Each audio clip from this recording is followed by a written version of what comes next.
Dan Kak Ade Lukman, juga teman-teman yang ada di sini. Sebelumnya perkenalkan, saya Salsabila Arifah dan sebagai perwakilan kontingen karya komik dari Fakultas Ilmu Pengetahuan Budaya.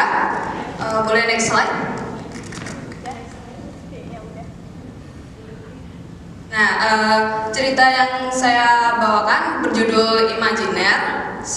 Selanjutnya. Cerita ini menceritakan seorang siswa atau pelajar yang bernama Tenggara. Dia ini sedang mempelajari sains imajiner atau ilmu tentang kesadaran lintas paralel yang sedang berkembang di kalangan akademik.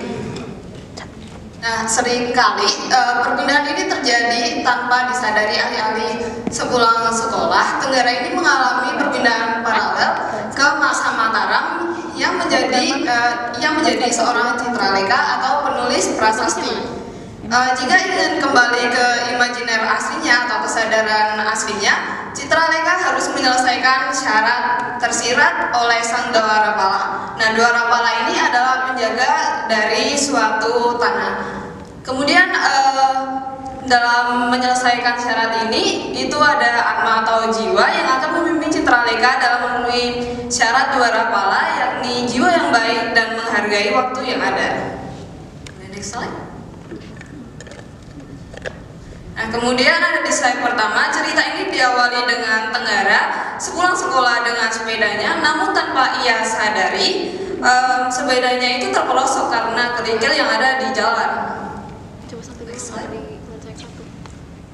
Terpelosoknya Tenggara tanpa sengaja memindahkannya ke dunia paralel lain sebagai citraleka, atau citraleka itu sendiri penulis prasasti, di mana ia langsung disambut oleh seekor makara atau hewan mitologi dalam kepercayaan Hindu Buddha, dan juga seorang perempuan yang bernama Sri. Nah, Sri ini mengingatkan kepada Tenggara untuk menghadap kepada Dwarapala.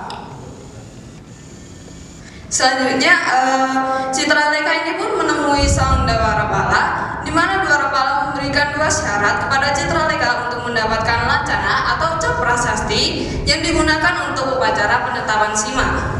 Pertama, hargailah sangkala, maka ia akan mendampingimu.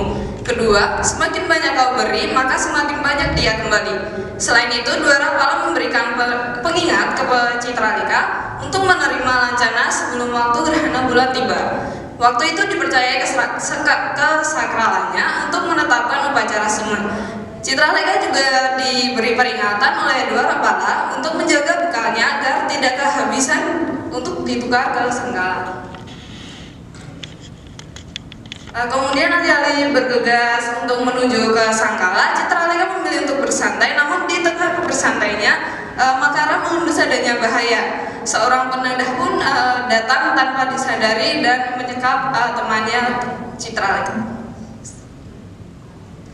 Kemudian Citraleka diberi dua pilihan, yakni nyawasri atau bekal untuk sangkala.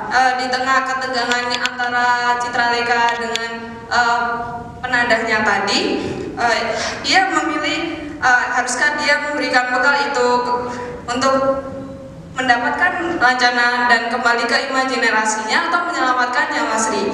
Setelah perdebatan pada dirinya, Citraleka memutuskan untuk memberikan bekalnya demi nyawasri yang dipercayakan kepada Citraleka. Kemudian sesegera mungkin Citraleka setelah merebut Sri temannya dari sang penadah, ia bergegas untuk menjemput rencana dari sangkala sebelum gerhana bulan waktu penetapan sima tiba. Citraleka, Sri, dan Makara pun tiba untuk menghadap raja penguasa sangkala sebelum gerhana tiba. Raja memberikan lancana untuk disampaikan kepada sang Makudur atau pemimpin upacara sima, karena persyaratan yang diberikan Dwarapala telah dipenuhi oleh atma atau jiwa Citraleka, yakni jiwa yang penuh kebajikan, jiwa yang menghargai waktu, dan jiwa yang mendapat menjaga kepercayaan dari orang. Sekian dari saya.